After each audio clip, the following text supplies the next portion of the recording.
go. Yes, we are now recording. Sorry. Yeah, here we go. Okay, so we had 4 breakout rooms. That's right, Megan, you said 4 breakout rooms, and we can go in the order. We can take somebody from group 1, 2, 3, and 4 to give us 1 question from each, and at the same time, you could actually, the rest of you could actually type your questions in the chat. All right. So yeah, so can we have a representative from group number 1, please, to give us 1 question that you have for our panel today, please. So I don't know what number the groups had. We don't know what number we were. Okay, we'll just jump. You just go ahead, Susan, and give us yours, and then. Yeah. Well, I guess a question, although we didn't specifically come up with a list of questions, was just the generic one of how do you convince people to invest in the facilitator? We had people in our chat who are looking at developing platforms, and we were sharing links to other online tools, tools to help in the COVID world for remote facilitation, but they're just tools and you still need a skilled facilitator to wield them, I would say. So the question remains, despite the new tools, how do you still convince people to invest in the facilitator to run them? Yes, good. Okay, thank you, Susan. Any other group like to give us a question there? Group 3. Group 3? Yeah, we had one of the key questions was, how do we get to that mystery term of being able to demonstrate that we add value? It's one thing to be seen as competent and good, but it's another thing to add that missing ingredient, which is we add value. And that brings on the questions about how we add value, why we add value, but more importantly, there's a perception amongst the client base that we need you because you bring extra skills, extra capability. It's a good conversation. And in our room, we really had a good chat about who we are and what we do. Okay, thank you, Nick. All right, group, the other groups? Yeah, group 1. I think Martin, okay. So group 1, one of the questions that came up as just a build up to what Susan has shared and Nick is in a region, especially where people consider facilitation as a cost and not as an investment, how do you help them with that paradigm shift? Think it as an investment. Okay. So that was one of the things that came up from that conversation. How do you shift from cost to investment? Okay, good. Okay, I think if you could just put yourselves on mute where there was a little bit of a background noise coming in somewhere. So yes, okay, good. Thank you very much. And we need 1 more group to give us a question. We had 4 groups. I don't know, Sharon's group, you've been? No, so we've got Jeffer, Manal, Ross, or Tamara. Okay. On the spot. Manal or Ross? Manal. Nothing that hasn't been covered yet other than the generic, what do you want? And we started talking about, before we were cut off, just eliminating that shock factor when you tell clients your pricing, because they don't understand the real value that a facilitator brings. So how do you sort of eliminate that shock factor? Because once you get that shock factor, it's really difficult to wheel them back in. So how do you really vocalize or market yourself so that they see that the price and the value match? Righty. Thank you, Manal. So we've done all the groups, and as I said, just a little reminder, if you haven't put your questions in the chat already, don't hesitate to do so. Don't worry about repeating the questions, we'll manage that. So yes, I'm going to hand you over now to Jeffer. Jeffer is going to give us a little bit of an introduction to the background of this initiative. Over to you, Jeffer. Thank you. Yeah, so my name is Jeffer London. I'm actually sit on the board at the IAF. I look after marketing and help with all the communications that go out. And when we looked at what did we want to accomplish as an association this year, the big theme was how to make things easier, right? So how to make it easier for facilitators to get gigs, how to make it easier for clients to engage facilitators, how to make it easier for people to understand the value of facilitation. So making it easy. And I'm joining the panel here as someone who's been a buyer and as a provider. So I grew up in Deloitte, where we employed lots of consultants to do lots of large-scale projects. I moved into a private practice. I was an L&D director, engaging mostly facilitators for kind of training engagements, but also boardroom facilitation. I then moved to the Center for Creative Leadership, where we did strictly leadership development, so facilitating, coaching, supporting groups and of executives. And these days I provide those services as well as a facilitator. So, and usually need a big team of people for these quite large, complex projects. So that's why I actually joined the IAF, was to find some talented people like you to come with me on these missions. So, and outside of that, I'm an American. I'm based in Brussels. I have been facilitating for about 20 years, and very pleased to be here with Nick, who I met through IAF when he was visiting over in the Netherlands. So maybe I'll pass it over to you, Nick. Yeah, over to you, Nick. A little introduction about yourself, your context, please. You're on mute.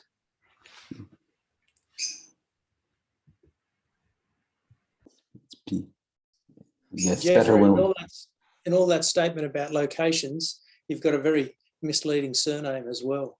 One assumes that you're living in England, or as soon as you hear that word London. Funny business. Okay, I'm with the Australian government. My name's Nick Housego. I've been in the Australian government since 2007, and I came in, joined them as a design facilitator, and I've been working with people like Susan Kruger. I've been working with Jamie Nichols, and I very much know Megan through those processes.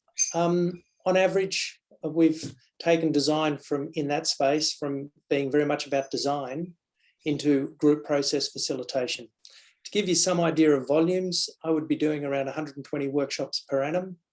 There would be, on top of that, multiple briefings. I've probably amassed somewhere around 18,000 hours of facilitation over the course of those years. It's been, my first facilitation workshop was 1982. So it takes it back a little while. And working with government has been an absolute delight, because there is just so much work going on with meetings. They need much assistance. They're very keen on their culture of facilitation. They just don't know how to touch it, how to bring it in. It takes a very careful set of hands to keep it juggling and moving along. Sharon would know me through IAF activities as well, and she's also been involved with government issues in the past. It's quite challenging to work with them. It seems fearful when you see them, like the big elephant, but believe you me, it's people behind the scenes, and it's people you need to build those relationships with. So I'm going to take you through the way the organisations structure their request for facilitation, and I'll also step into the shoes of one of our great SES, Senior Executive Service people, Philip Hind, who wrote out these notes about why he uses facilitators. And it'll give you some good insights as to what you can use in your introductory letter and your covering information. Hopefully that'll get us started. Look forward to it. And if you've got questions for me, pop them up as we go. Thank you, Nick. Okay, thank you, Nick. Sharon, yes. Thank you, David. Thank you, Jeffer, and thank you to Nick. And welcome to everybody. I love that we're such a global community. I have been a member of IAF since I think about the mid-2000s now. I come from a background of agriculture. I then worked in travel and in banking for a while, and became quite passionate around how can we deliver training. I sort of ended up working in a male-dominated industry, and which led me to my not-for-profit hat that I'm wearing today. So for me, I wear many hats. I wear that as the chair of a not-for-profit. I also wear the hat of a trainer and a facilitator in my own business, and look forward to sharing some tips with you today. Okay, thank you, Sharon. So yes, so we go back to Jeffer. Jeffer, you're going to give us some information about your knowledge of hiring facilitators in the corporate sector. So, you know. Yeah, and I'm open to jump right into questions. But a Yeah. little bit of context. So yeah, mostly in the corporate sector, coming out of the consulting world, Deloitte and the other big houses, and whether it's for a consultancy or a corporate, I mean, I think, you know, there's a process in place, but who is the buyer? So it's in my case, it was an L&D director or an HR person, and it was highly variable, like the quality of that. So my other L&D peers, some are super knowledgeable of facilitation as a practice, right? Like it is a process-driven group process, whereas others would just say, well, all coaches and trainers are facilitators. They all do some facilitation. And I think so there's a maturity level that's very different. I think it's only actually since I stepped into the IAF that I realized that there are people who just do pure facilitation as opposed to this more hybrid thing, which is frankly what we had as a buyer. Mostly I was buying people to run a course, a workshop, a session. So it was very almost a little bit drag and droppy in terms of like, we need a presentation skills trainer / facilitator. We need someone who can help our group with time management. So we had kind of problems, and we looking for people with this skill set, but it was often a hybrid skill set. It wasn't just pure play facilitation. It was, they also are a subject matter expert in something, which is, I mean, that's really shifted in my own practice these days now that I don't, it's a different, I mean, buying a trainer is not buying a facilitator. So I think that's the main thing, but I think it's still confusing on both sides of the spectrum, like as a buyer and a delivery person. That is, so I guess the point is, you need to be really clear what you're offering. So if one of the questions that came up earlier there was, you know, how do we best position ourselves? And yeah, it's nice to have, we often play different hats. You might be there as a coach, a trainer, or facilitator, but being clear in positioning yourself so you know what you're actually, people know what they can expect from you. So testimonials, case studies, referrals are a beautiful way for your clients to actually know, what am I getting with this person? Yeah, I would like to keep it short though. I'm much more curious to take people's questions. Okay, great. Does anybody have any questions at this point that you would like to ask Jeffer? We can also have a look at the chat as well. We'll take a few questions from the floor first. These are the scary questions you've always been afraid to ask. These are good questions. So we do have a question in the chat from Susan, which is directed at you, Jeffer. So, and Susan's wondering, should we make facilitation services drag and drop? So, so like having a hybrid set of skills you talked about. Yeah, I mean, it is easier as a client. I mean, it does depend on the maturity of your client's buying habits, but I think certain things like, you know, are kind of core. Like if you're working in the agile, can you run a retrospective? These kind of things that are, you know, an annual review, a strategic planning session. I know a lot of our facilitator colleagues have a niche, like they might do, for example, strategic planning, that's their thing. And so for year-end reviews and front of the year, they get a lot of work just in that niche because it's their specific niche. And it's great. It's much easier to position that. Whereas other people go, no, I can basically facilitate anything. You know, I take a process like ORID and I can run that for almost any topic in any group, which is also a little easier in the sense, another way of positioning. But the danger is, are you all things for all people? So I think it's kind of a personal choice of your practice.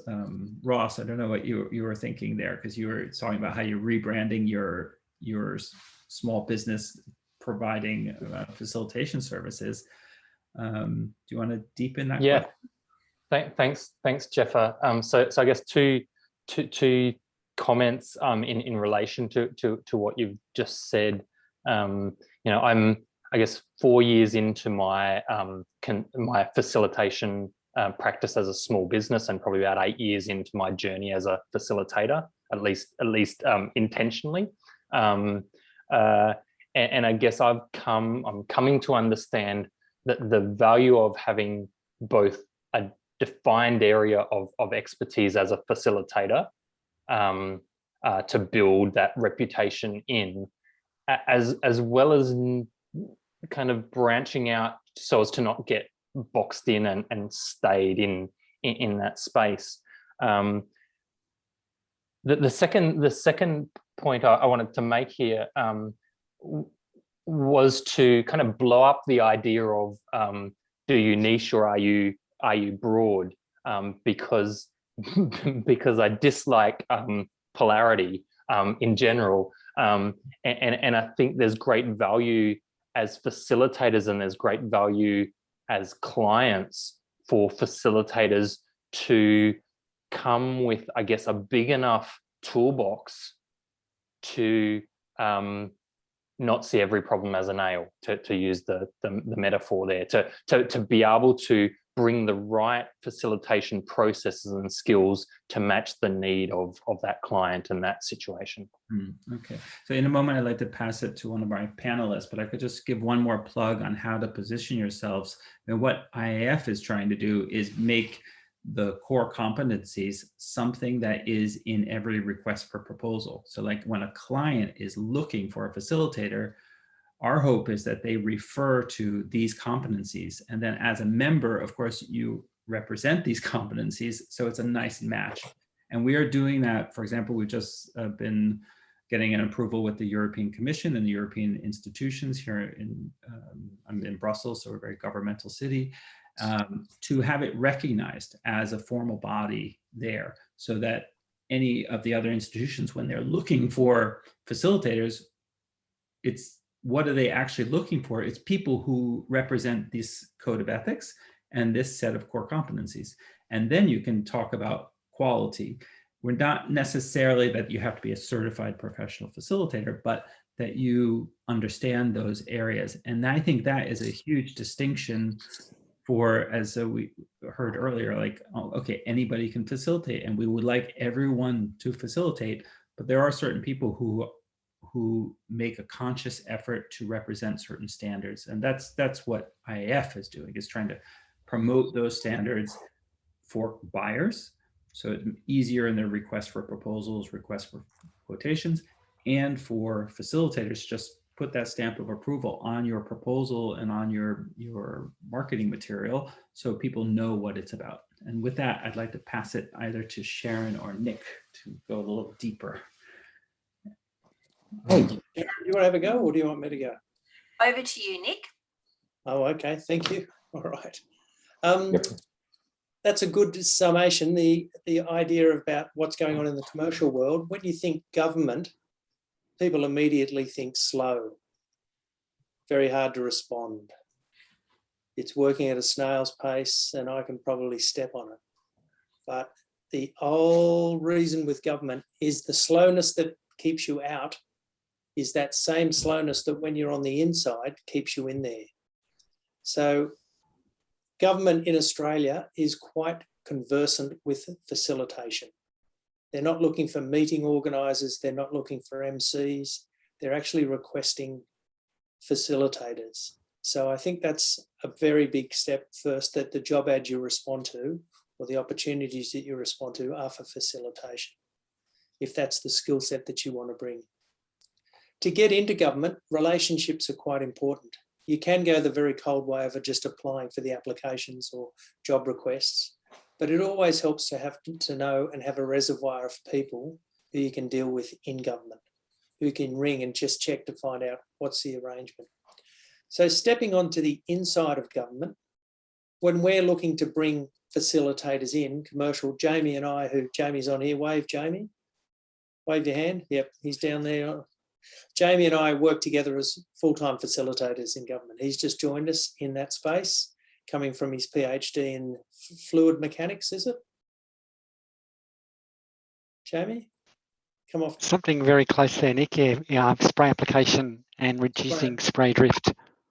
So who would have thought spray drift application people with PhDs would end up becoming brilliant facilitators? Well, that transition often happens. We often see the people who are requesting to do facilitation are happening in their early to mid-30s.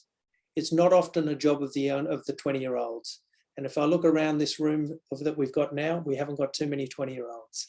It is that mid-career space that we're looking at. So stepping into those shoes of government for us and saying, okay, what is it we need to do? We like to prepare briefs going out to request to give as much scene setting as is practical. It's not a cold thing saying, please send in your CV and your resume for a possible job. We like to describe what the job is. We like to give an indication that if it's for a workshop, that workshop will be happening with about 80 people in it. It's going to be happening over 2 days. We expect it'll have upwards of 80% face-to-face, 20% virtual. We'll be using a range of models in there that might come into play, such as racing models and things. We'd like to shape those with the winning facilitator and be able to talk through that. So giving him as much empowerment to the facilitator on the outside, looking up at the giant thing called government, making it as easy as practical for them to come on, to be aware of what is their requirement, and then get them in the seat fairly quickly. Their hand should be coming up with lots of questions about, what is this acronym? What's this mean? What does that? They're all things that you take for granted when you work in an organisation, that you understand its culture and knowledge. When you're coming into it, it's quite scary. And so the government agencies that actually look after their requests do better, and they get longer term relationships. The other thing to be key for it is a real bother for the government people to know that the facilitator's hungry for the next workshop. They really like to know that this workshop was good. This workshop was helpful for them. And if you leave with a good reputation and intact without this request for further work, you get a chance that will form quite a positive framing of you in the mind of those decision makers, and away we go. There's also legislation that we have to respond to. We can't just go and say, here, let's grab a facilitator off the street and bring them in, or I happen to know Sharon and I'll bring Sharon into the mix. We've got to go through these appropriation processes to justify the expenditure of cash and have that presented by our seniors. Sounds complex, it is, but it means we've got to have a rough understanding of what a facilitator for this process would be worth. So Jamie and I saw the other day someone putting in one-day application for $15,500. And you just imagine that sort of money. It's crazy, but that's depending on the networks and the links you have. For us, we imagine it's around $2,500, $3,000 for a basic day's activity. We have a penciled idea in our head. How you challenge that, it's really going to be your challenge.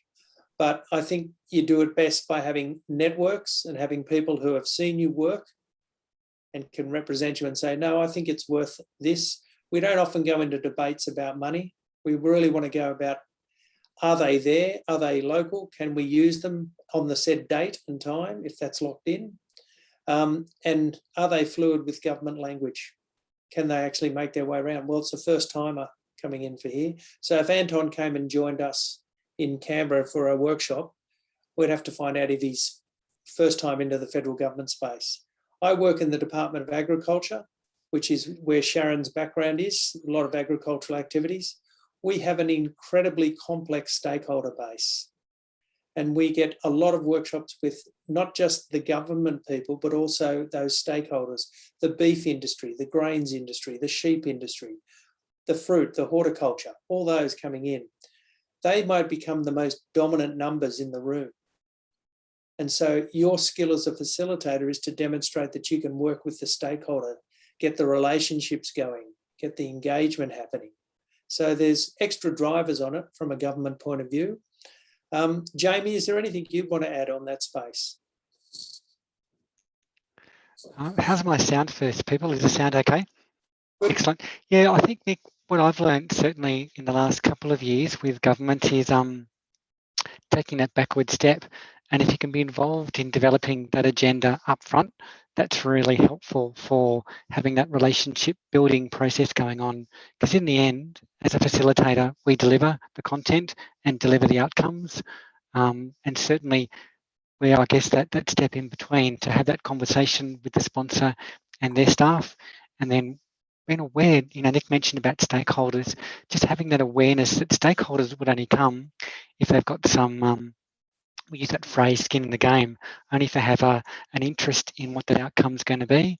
And we can do anything from workshops on listing animals on an assessment list to determine whether they're vulnerable, or as Nick mentioned, we could do workshops on a branch charter, like how the branch is chartering ahead with their activities, or it could be something extraordinarily technical. We had a webinar last week that was 785 people. An incredible number of people involved in a partly a training exercise, but for me it was about getting those individual speakers aligned, keeping them to time, which is always a difficult thing to do, and the interest, as Nick mentioned, in government is there. Okay, so some of that stuff is giving you an idea about the workshops. The other side of it is trying to get an understanding of how you get yourself in the door. So if I could, are people comfortable if I take you through the 10 reasons why I use a facilitator? And I'm checking with you, Sharon. Do you mind if I do that? Because you're next. I just wanted to make sure. Okay. So Philip Hind is the gentleman. He opened our 2015 conference in Melbourne, the IAF conference. He and 4 others were on the stage as clients saying why they use facilitators, why they've got a preference. His first reason is, I want to ensure I get the right business outcomes. He's very keen on that he sets the outcomes that he needs to achieve from a workshop. Then he wants to make sure that the facilitator can deliver that. And he's prepared to try different facilitators because some are good, some aren't, some have good in certain areas, but he rotates around them. And when he needs a particular process done, he'll get a particular facilitator. I want to focus on the content, not the process. So that's an important one for your clients. They want to actually be able to talk about their sales margins and their marketing stuff and all this sort of thing, and not really aware of the fact that you've got to drive the timing, location, circulation of all the questions and all those sorts of things.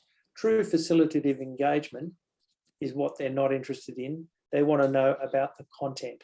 They want you to worry about the facilitation processes. Time is precious for people, and I respect that. They need to get the best out of their time invested in this workshop. And he believes the best way to do that is to have the facilitators deliver that value add, not try and maintain it amongst his staff. He wants his staff to focus on the job at hand. So that's a clear separation. It's quite a beautiful one. He also says in his 4th point, I need help handling difficult people. Every workshop pretty much has one of those famous uncles or cousins or someone who's a little bit on the crazy side. When you get to Jamie's size of 780 plus people in those workshops, you get some unusuals. So it's skill that you, the facilitator, can handle that or work out ways to deal with that, rather than have he get bailed up, he, the sponsor, by these crazies or these difficulties or these challenging ones all the time. He doesn't want it. So he's got clear parameters around that. And I think that's a brave one to put into your request, but I think it's a skilled one. Good facilitators help protect against confirmatory bias and groupthink. So that is quite a strong one. Confirmatory bias and groupthink.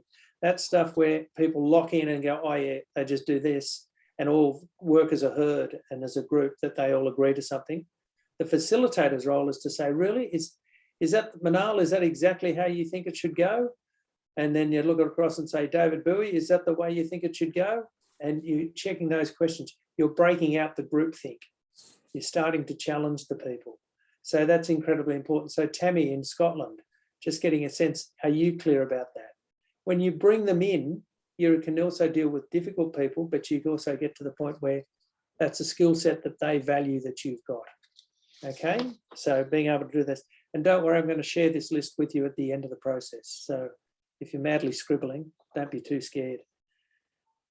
Good facilitators help me relax by being focused on the few things, not the many. You know that sense when you're running into the start of the workshop and you're going, oh, all these things that have got to happen, you've got to get some calm time. Well, Philip really wanted some calm time every time. He likes to have that 10, 15 minutes before the workshop, calm. That's the facilitator's tense time where they're getting ready to make sure everything's right to go. They respect that. He values it because it puts him in the right frame of mind. A facilitator gives me time to network, talk to people in the intervals. So it's a funny job, but as a facilitator there, and even if you don't know the group, you're almost trying to chaperone and ask people who they are because they know who you are from the first 20 minutes of opening up the workshop. You're then talking to them at the break saying, oh, what is it you do, Scott? You're a technical guy. Oh, right, come and meet this person. And you do that facilitating. The sponsor may ask you to go and find Richard, David, Bill, or whatever and bring them over because he doesn't want to travel the room or she doesn't want to travel the room to find them. Conversation. There's lots of ways you can value add. You're probably not thinking about those sorts of things, but they're quite powerful to the would-be leaders who you're trying to assist. Expertise and the independence that facilitators bring. We challenge. We don't necessarily agree to what they're saying and why they're saying it, but we don't do that just before we're going into a workshop. We would do that in the briefing sessions, but that's what he likes. He thinks he's got an idea. He likes to set it amongst the facilitators to see what they think. Can they improve it? Can they do it better? And so that's a process that you offer, that you allow people to think through processes. But what processes? Well, Miguel will bring you that process because he's the facilitator, getting that sense. Good facilitators lift the capacity of a group to work together. Now, that's a nice concept. We lift and make the group more effective. We bring it through more pain barriers. We get it through more grown zones. We're allowed to go from very convergent down to very divergent conversations. So they're quite strong things. Facilitators become an important part of my professional support network, building long-term relations in people you trust. So be very aware of that those relationships with the people, the money is not important really in the first wave unless you're bankrupt. You want to look at the situation and say, can I establish a relationship with this person? Do they like me? Do I like them? If you do, yes. Don't overcook it, but it's an important way to be, all right, I need to ring Matt next time round because I want to make sure he's available for the session in 4 weeks' time. And the fact that you don't ask for those what's coming up is an important one. They're a little bit irritated and rattled by it because every consultant tries to get the next gig. So be careful on that one. Okay, what do I expect a facilitator to bring when I hire them? So this is not my words, this is our Philippines words. Preparation. Spent time on the who, the what, the where, the when, and the how. And they're briefed on the people dynamics, how to deal with difficult people. These are the people I want to bring into the conversation. I don't want the technical people sitting to the side and looking at their computers, that sort of stuff. Staying in the moment and being able to read the room. He reckons reading the room is one of the top 3 things for him because he knows all the people, but a facilitator somewhat fresh to the process, works off body language, different triggers, sees different bonding, all that sort of stuff is very, very helpful for them to understand what's going on in the room. And the questions we most often get asked at the 11 o'clock in the morning tea break is, how do you think this is going? What do you reckon's happening with this guy? And there's a whole linkage of body politic and body language. And we as facilitators see it quite fresh because we don't know the individuals. So it's quite a powerful one. 2 more to go. Support for getting the desired outcome, but you run the process. So those outcomes that are established prior to the workshop in the briefings to say, let's say we're going to gain insight and awareness to the program of work for 2021, 2022. That's an outcome. What are we doing in the agenda to make that happen? those things have got to be discussed. But he values the fact that that's quite important. His desired outcomes, it's up to us to run the process to get to them. They're not going to happen because we've had a great fun, friendly conversation. They're working because we're using the right processes and getting the right results. And finally, communication about the journey, taking stock as we go, being flexible, reporting back to the group. This is what we heard in those last 2 sessions and all this, and we've got this one coming up, so we want you to be ready for this. Or a key speaker comes in and then you say, are there any questions? And the whole room sits there like Easter Island statues. Well, you want to actually bring in a process that says, okay, how do we actually get them writing their questions down earlier and ready to go, showing more engagement? That's a lot to take in. Hopefully it's useful. Were there any questions on that before I hand to Sharon? See, no one's got a question. That's good to see. Anton and then Ross. Okay, I have a quick question, please. Sorry, Susan, when was this list? Did you say? He built it in when did he built it in 2015. Yeah. He's So before COVID, it's just a lot of them rely on people being in the room.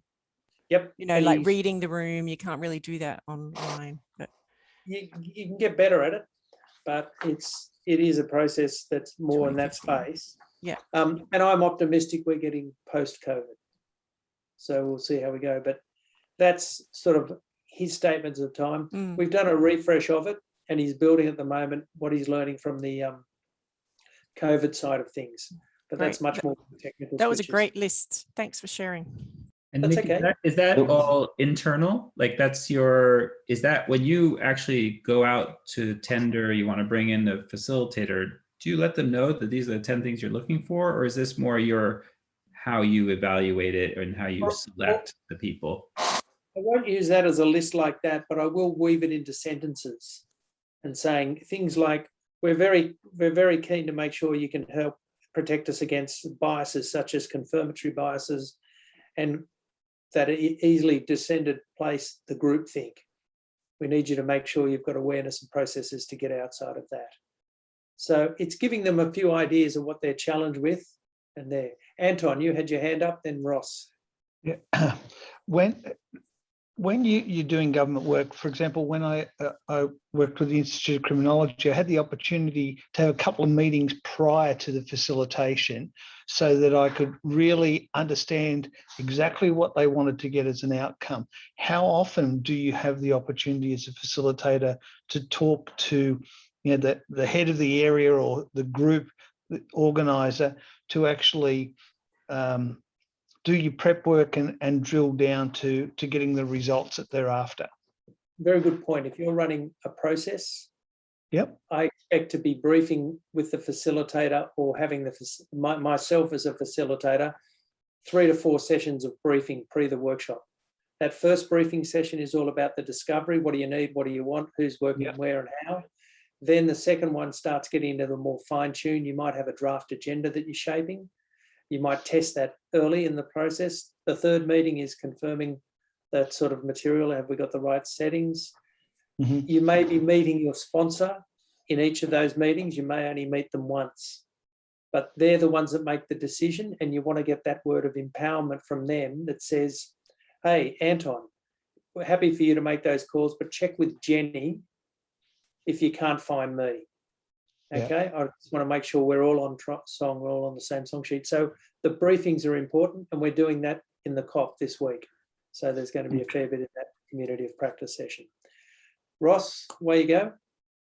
Thanks, Nick. Delighted to hear your response just then about the importance being placed on the pre-workshop or pre-session briefings, and certainly my kind of recent experience is as in preparing responses to requests is to state that that's actually part of my offer, to do those briefings, the engagement with the various stakeholders so that the event runs well. So choose language isn't, I'm going to write your agenda for you. I'm going to help you shape the agenda. Okay, because some of them have got very keen and energetic 26-year-olds who just think, if I do everything, it'll be perfect. So they've spent a lot of time writing all this stuff out. They've got it all done. Here's your agenda. This is what you're going to go with. And you're sitting there going, whoa, did I get a look in at any of this? What am I being sent into? What's my... They don't understand that. They think they're doing the right thing by you by providing this. So you have to say, thank you for that. Let me have time to digest this because I've got to understand what processes we're going to apply to this. Because an idea is one thing, how it actually works on the day, that's my challenge. So thanks, that makes it a little clearer for me, but you've got to bring them into speed. And that the government are well versed on not throwing you in straight into the line pit. They do expect briefings. So the thing that came up out of those lists that you shared, Nick, was the one around good facilitators lift the capacity of the group to be more effective. And I think that's a really critical aspect. I'd love to kind of unpack that with this group a bit more in terms of how, as a client, you understand that value and how, as a provider, you communicate that value of building capacity, lifting capacity, as opposed to delivering something perhaps more tangible. Happy to unpack that, but I'll just check for other questions. We'll come back, Ross. We'll anchor off your question. Any others with feedback? Lin Wong from Singapore, anything? You guys are okay? Raga and Irene? Good. Just wanted to make sure we're getting it. Maneshi? And then David, you've got your hand up at the back, so you're one of the organisers, so I'm slowing up your response, but away you go. It's over to me, is it? Okay. My question is about the choice of language and style, and it could be for corporate as well as government. And just, we as facilitators, we understand the whole abstract side of facilitation, and to take another example, the art of hosting, which I don't know very well, but I experienced recently the language they use. Should we remain very kind of square and deadly serious, and or should we go into the very abstract side about holding space, which may not mean anything to somebody, we hold space, may not, please, So some of that conversation is very much, and Megan's particularly gifted at doing this in workshops I've watched with her, it's being able to sort of say, nice sort of jingo, but what does it mean? Yeah.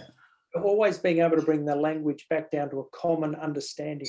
That's incredibly important. And in our landscape, we are drowning in acronyms. We have so many of them. And the assumption is that you're on the inner circle because you understand what APH stands for. You start getting a sense of that and you've got to say, how do we explain it? So one of the ground rules we like to use is to try and avoid acronyms, particularly if you've got a big cross-section of broader stakeholders than just your company or just your government. But you've got people who are stakeholders to government, such as beef producers, grain makers, whatever. You want to make sure that the language is understandable, and you can do a language check as you go. Was there any of that language that you didn't understand? Happy to go and get that explained to you, because we live in a swamp of this stuff, and that's why we're famous for it. Thanks, Nick. Just a second related thing, and it just gets back to an example I had recently. I was talking to somebody from local government here, and I said to him, would you like me to give you prepare a short presentation of that particular thing? And I said to him, I can do it in this type of classic graphic facilitation style if you want. And he said, God, no. And I was kind of taken aback by this. And he says, David, I'm not questioning that, I can see the interest in that, but you're dealing with local government. He says it's straight lines, horizontal and vertical lines. You've got to do it. They're not going to get anything except, vertical. What do you think of that? Is, when you're dealing with government, should you just leave out the little sketchy, little funny images, or arrows and straight lines? I don't know. In our department, we have a visual illustrator who we used to take to workshops. He is in semi-constant demand. He's got a day job, but I try and get him across to quite a range of workshops. Mm-hmm. So because he helps interpret. But the other thing to be mindful of is the government's a little shy, except if you're under 30. those who are over 30 don't really like the squeeze balls and all the trinkets that come with many of the facilitators. Too many coloured post-it notes, all these sorts of extra gifts and things to play with. They're quite scared about that stuff. And so it's not a great value add to bring it in. If you come back a few times and you get in there, then you can slowly bring that stuff in. But you don't want to get it to the point where they emotionally block you because you're just scaring them by bringing in all this stuff that they don't understand. I heard Anton mention Lego. That sort of stuff is good in the common sense world. In the government world, it's not necessarily constructive because the people who lead, we often get senior people in that space. They don't have time to understand what the Lego language means to them. They're not going to look at it. It's not going to give me my results this afternoon. I just need to be able to drive in on that. So it's a slower process in, but they also love to tell you about the stuff they heard outside of government or what they picked up. And you have to be fairly humble about that. You have to say, oh, really? Oh, right. You heard people talking about visual illustrators. How does that work? And so getting them to commit. They're human after all, but they're not absolutely gung-ho with their commercial instincts. Anton?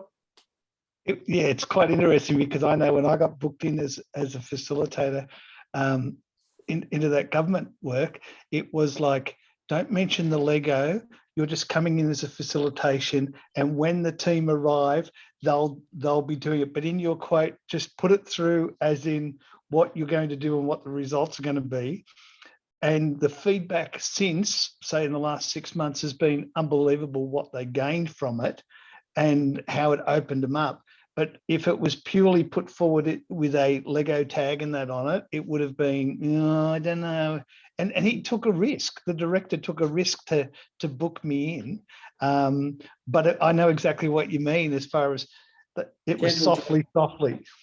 Yep. Well done. That's enough of me, I'm sure. Sharon? Thank you, Nick. Thanks, Nick. Yeah, and thank you, Nick, because I think you just probably dotted down all the points that I had written here. So I think my job is done. I can just, rest quietly. I will, though, however, take a moment to highlight a couple that popped up for me. And some of the things that I sort of thought about, what is it when I am working with or looking to engage a facilitator? And I think, for not-for-profits is that one of the things that we are is definitely, and I know, Nick, you highlight this as well, is that we are relationship-based. So we are not going to go and advertise or send out attenders necessarily for a facilitator. We're going to look in our immediate networks. And if we don't know someone in our immediate networks, we're going to go to someone that we truly trust, their opinion, their thoughts, their networks, to suggest someone for us. So if you're looking at going to work with NGOs or not-for-profits, I would be looking at, when you look at your current network, what does that look like? Who do you already have around you that you can draw on, and what are your gaps? And then think about how can you then start to create connections to get you to where you need to go. So very relationships based. The other things that are really important to us too is that we're going to align ourselves with facilitators that reflect our values. We want whoever we work with that's going to align with our organisational values. So that's going to be extremely important to us, which is why we tend to depend on people that are in our current network or those that we trust to refer someone to us. What else stood out for me as you all shared? I'll also think about, will that person relate to our audience? For, as I shared before, I do a lot of work, particularly with women in agriculture, because it's a male-dominated space. So I'm also mindful of, will that person relate to the audience? And I'm not saying gender, because I don't think gender is irrelevant, but it's more around what do they know, how will they show up, and how will they connect with their audience? Because it's really important for me that when that person walks into that room, they can build that trust and build that connection really quickly with my audience. So I'm looking for that. The other thing that's really important to me is that as a chair of a not-for-profit, that I wear many hats. And so I truly want to be able to participate if it's important that I'm there in a session or in an event, that by having a facilitator come to me, that I'm able to truly immerse and participate. And I think that goes to some of the points that Nick said, that I do have time to have those conversations over that cup of coffee. I do have time to sit back and observe my team, observe my board, and get to know them a little bit deeper. So for me, that's some of the advantages that facilitators bring. We are resource stretched. So look out for people like me that will want to barter with you. So I'll be asking you, how can I do a deal? You do a deal for me. So it might be that I might ask you for pro bono. So, as if you're looking to work with a not-for-profit, I encourage you to think about when you actually are doing charity work or volunteer work, do you build into your business model that you're going to commit so many hours or days or whatever it might be to align or work with a not-for-profit? And what might that do for you? So in exchange for that, I might say, well, hey, I might be able to, do some marketing for you, connect you with some people because we're generally very well networked. It might be that you might have developed something as a pilot. You might be able to use a group that I work with as a test case. So often it doesn't have to be a monetary exchange. There might be other ways that we could bring value for each other. So think about that when you're working with a not-for-profit. The other thing too, sorry, Jeffrey, were you going to say something? No, it's just, I think this whole point about the money is really a big elephant in the room, as Dick said, oh, don't get too fussed about the money in the beginning. It's going to be a long-term relationship. It'll all work out, in the good, don't put the cart before the horse. In the NGO world, all of us have been, oh, this will be really good for you. Let's invest in each other. We'll see what happens. I'm sure we'll find some money eventually. It's super frustrating as a person trying to make a living, when you're doing that. So I don't know. All of this conversation is about helping facilitators position themselves with clients, helping clients get exactly what they need in terms of facilitation. And I think as we are putting together this package of resources for clients and for facilitators, is how to deal with the money issue. And I don't have the answer to that, but I think, I don't know. So the money does come later, but Karen, how long can you tease people along and not pay them? I agree with that, Jeffer, which is why my recommendation is that everyone should have a cap on what they're prepared to do, so that you don't keep saying yes, that there is a line that you do not cross. Because I think, coming from a background of always offering and always wanting to volunteer, my greatest, I was my own worst enemy because I didn't know when to say no. So what I'm saying to everybody is to be very well aware of when have you crossed that line, and knowing that and saying that, because certainly the expectation is to value people and not to be taking advantage of people. Absolutely, to your point, Jeffer. Yeah.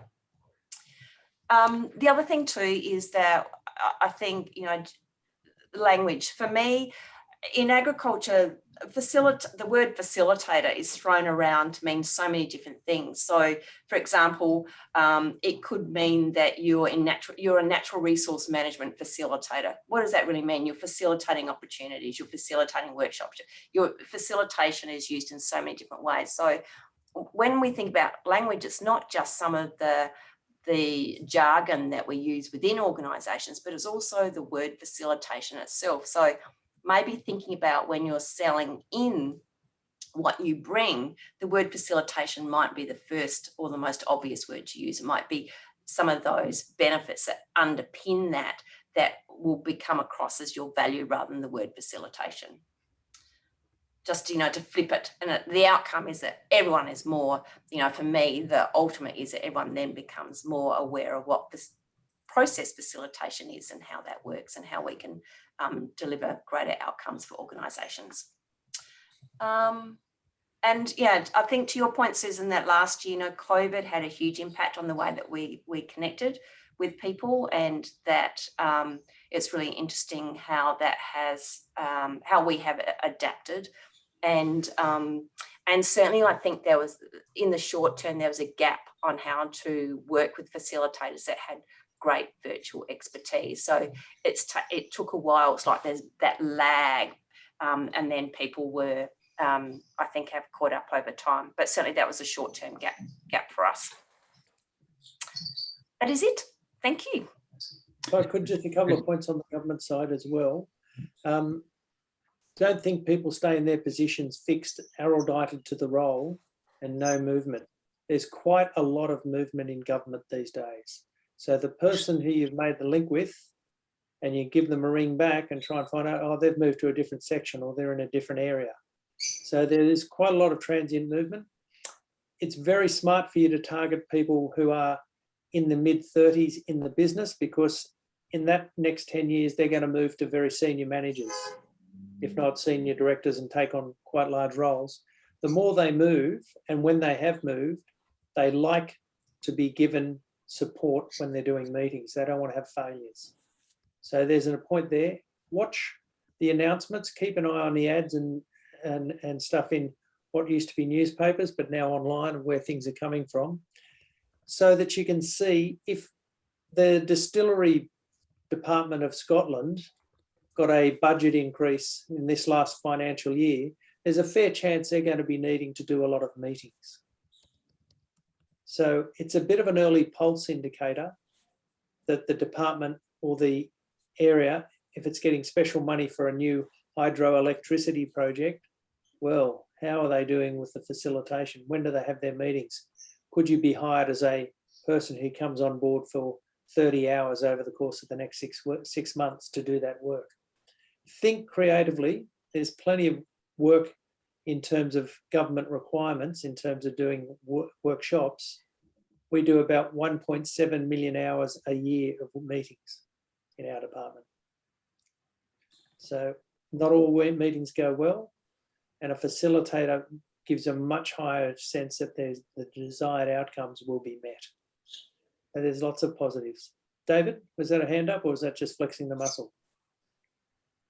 Okay. All right. Righty. Perfecto. Sharon, have you anything else to say from your part? The other thing that probably we haven't touched on there, I do have a huge expectation of, and I was speaking to a fellow CEO of a not-for-profit earlier today, was that we do have an expectation that facilitators do not come in, they come in with a plan, they come in with a process. However, we expect them to be flexible, to be able to pivot and potentially totally change where they thought they were going to go. Because if you're working with teams that haven't spent time together, that may be geographically spread, that you might have a lot of volunteers, that you've got people that are totally stretched, sometimes what shows up in the room can totally change where you end up going. Thank you, Sharon. Yeah. Flexibility is important. The other one to make sure is if you're getting a briefing from someone about, you've seen an ad and you've responded to it, phone them first and find out what level of detail you've got. Do they know when the workshop is? Do they know how many people are coming? Is it a mix of virtual and face-to-face? So some form of hybrid. Are you expecting people to travel in? Just start finding, is it a meeting that's on site where the organisation is, or are you going off-site to another organisation? Can I check that room for you on your behalf and find out, is it suited to facilitation? There's a range of things that you can do that add a little bit of crispness to your application. But the main game is, from my perspective, is can they meet the dates? Because by the time we're sending you out something with a date attached, we haven't got any flexibility to change those dates. So if you as a facilitator can't meet that date because you've got a dentist appointment, shift your dentist appointment and go in there and have a crack at trying to get hold. Because once you start building the relationships, it's a slow process, but it's a steady process. And once they know you, they'll ring you regularly. You'll get lots of contact work and requests, and there'll be things you can't do. But if you can't do it, never say no. Say, look, I can find someone else for you that can fill that gap, and use your network, because they don't have one, to be able to locate people and put them in. That's the way you grow that resource. Don't fear on the fact that if I put Jamie in, Jamie's going to do it better than me, which he will. but it'll stop me from getting any jobs in the future. No, that's a good, strong sharing of community. That's the way you build that capability and share. Jeffer? Yeah, I wanted to say, yeah, it does seem like if you ever say no, it's like almost the end of the client relationship. Like you kind of lost your little window. So yeah, we have our limits of what we can do, but facilitating a solution, even if you can't be there, is an important piece. I wanted just to, because we only have, David, do we have 15 minutes left? Is that right? Yeah, I just wanted to, we're going to go into breakouts, have a look at the chat while everybody's in breakouts, and then we'll answer the questions, because the chat has been quite dynamic. Go ahead, Jeff. So I just wanted to highlight in the chat, there are a lot of open questions still. There are also a lot of answers, and there's a lot of people saying, oh, I'll send you this and send you that. Please just post it in the chat. So we're going to do another panel discussion in about 8 hours with another group of clients. Why are we doing this? Because we're creating a guide for buying of facilitation services, and we're not exactly sure what should we put in that guide. We've got some ideas, but like, so what would help you as a facilitator, like, so that when your clients say, yeah, I'm looking for a person with these core competencies, these ethics, and to run this process, what would help clients give a more clear briefing, be easier to evaluate the performance of the facilitator, understand some questions about pricing and ranging and contracting.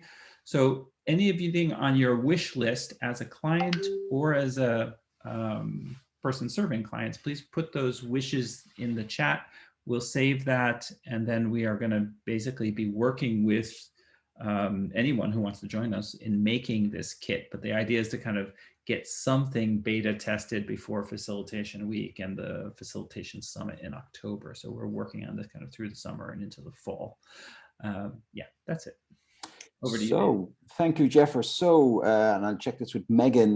What do you think we should do? Shall we do a breakout group for that? Yep. Or, okay, Yeah. well, what we'll do is we'll do a breakout group for what Jeffer just said about, what you would like to see in there. We'll do that for 5 minutes. While you are all in the breakout rooms, that we will, with the panelists, we'll have a look at the questions, because I'm quite keen to look at the chat as well. I've been listening to the conversation. We'll try and answer a maximum of questions in a rapid fire format in order to respect the time. So a 5-minute breakout group, Megan, and we keep all the panelists together here in the one room. Just got 12 minutes, right? Yeah, so a 5-minute breakout, a quick 5-minute breakout. 5 minutes. And If we'll the answer. panelists will go into the rooms, they'll just have to not accept the thing or Yes, come back okay. out, if that's okay. All right, sending you. So what you would like to see in the guide. Yep, I've posted the question in the chat. Thank you.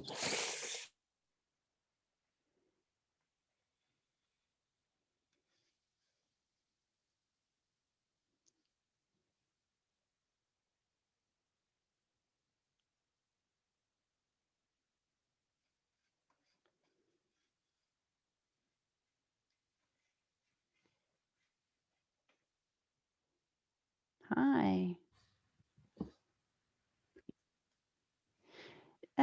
Jeffer, that video, that's still on. The 3 roles, architect, which one? Yeah, no, there was one about what is a facilitator. Was that on LinkedIn or on? I think it's on no, our not channel. LinkedIn. Yeah, it's Facebook. on our, I can find it if you like. Oh, The that'd one be that, awesome. If are we you an can architect, a post. guide, or a whatever? It's the one with the in the plane or something, isn't it? That's what I've got in my mind. Yes. Yep. Yeah, I can find it. Yep, that'd be awesome if we could put that in the link. That'd be good, because there are a couple of questions around how do you explain process facilitation versus content, and if any recommendations on how to explain to your clients the core competencies without sounding like you're self-promoting. Oh. So I think that would be a good one to talk about. We're still recording, by the way. Oh, yeah.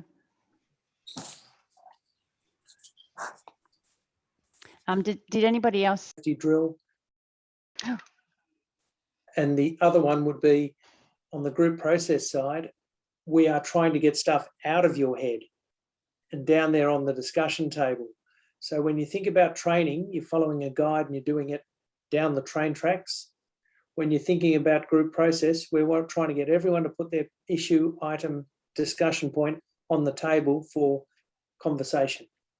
So distinctly different paths, but similar processes, except in training-based facilitation, if it gets difficult, I can go back to page 16. In group process, no, you can't. You've got to keep moving. It's a more challenging role, but damn fun. So don't think it's difficult. It's really enjoyable. Sorry, that's my 20 cents worth. Nick, thank you very much. Anybody else? I was just looking at the question around recommendations how to promote facilitation work with clients that have wrong perspective, and about how to promote the IAF competencies and not being seen as self-promotion and selling.